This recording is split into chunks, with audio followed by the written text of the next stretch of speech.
جس زمین پر ہم رہتے ہیں وہ ایک عام آدمی کے حجم کے مقابلے میں 20 ارب کھرب گنا بڑی ہے، جبکہ ہمارا سورج ہماری زمین سے 10 لاکھ گنا بڑا ہے۔ اس کے مقابلے میں ایٹا کورینائی نامی مشہور ستارہ ہمارے سورج سے بھی 50 لاکھ گنا بڑا ہے۔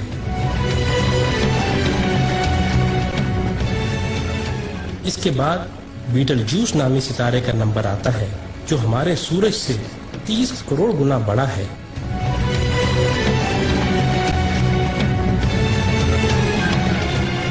اور پھر وی وائی کینس میجورس نامی ستارے کی بڑائی کا تو کیا ہی کہنا، یہ ستارہ ہمارے سورج سے 1 ارب گنا بڑا ہے۔ کیا آپ کو معلوم ہے کہ جس کہکشاں میں ہم رہتے ہیں اس کا نام ملکی وے ہے، اور ہماری صرف اس ایک کہکشاں میں ہمارے سورج جیسے 300 ارب سے زائد سورج موجود ہیں۔ اور یہ کہکشاں اتنی بڑی ہے کہ اگر ہم کسی ایسی چیز میں سوار ہوں جو 1 سیکنڈ میں 3 لاکھ کلومیٹر کا فاصلہ طے کرتی ہو، یعنی 1 سیکنڈ میں زمین کے 7 چکر لگانے والا ہو، تو اس کو بھی ہماری کہکشاں کو پار کرتے کرتے 1 لاکھ سال لگ جائیں گے۔ اندازہ ہوا نا کہ ہماری کہکشاں کتنی بڑی ہے؟ لیکن نہیں، آئیں ہم آپ کو اپنی پڑوسی کہکشاں میں لیے چلتے ہیں جس کا نام اینڈرومیڈا ہے۔ وہ ہماری کہکشاں سے 2 گنی ہے، یعنی 2 لاکھ نوری سال وسیع و عریض ہے،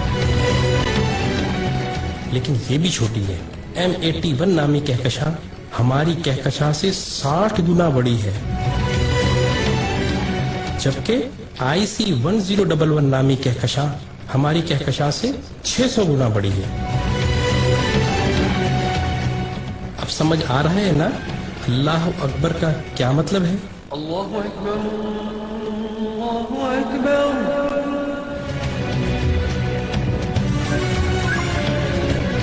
آئیں، ابھی یہ سلسلہ ختم نہیں ہوا۔ جیسے ستاروں سے کہکشائیں بنتی ہیں، آپ کو معلوم ہے کہ اسی طرح کہکشاؤں سے کلسٹر بنتے ہیں، اور جس کلسٹر میں ہماری کہکشاں واقع ہے اس کا نام ورگو کلسٹر ہے، اور صرف اس ایک کلسٹر میں 47,000 کہکشائیں ہیں۔ اور معاملہ ابھی یہیں ختم نہیں ہوا، کلسٹرز بھی آپس میں مل کر سپر کلسٹر بناتے ہیں، اور جس سپر کلسٹر میں ہم رہتے ہیں اس کا نام لوکل سپر کلسٹر ہے، اور اس سپر کلسٹر میں 100 کے قریب کلسٹر ہیں، اور اس سپر کلسٹر جیسے کم و بیش 1 کروڑ سپر کلسٹر ہماری کائنات میں موجود ہیں، جو ایک عظیم جال میں معمولی نقطوں کی مانند نظر آتے ہیں، اور ان سب کو صرف ایک ذات یعنی اللہ تعالیٰ نے بنایا ہے۔ تو اندازہ ہوا کہ اللہ کتنا بڑا ہے۔ یہی وہ کبریائی ہے جس کو قرآن سورہ زمر میں یوں بیان کرتا ہے، اور انہوں نے اللہ کی قدر ہی نہ کی جیسی اس کی قدر کرنے کا حق تھا۔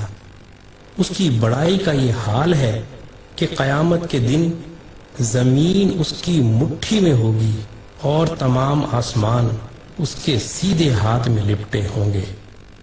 یہ ہے اللہ اکبر کا صحیح مطلب، اور یہی وہ عظیم جملہ ہے جس کو سننے اور سمجھ لینے کے بعد سوائے انتہائی متکبر کے ہر ایک شخص کا سر سجدے میں چلا جاتا ہے۔ اللہ اللہ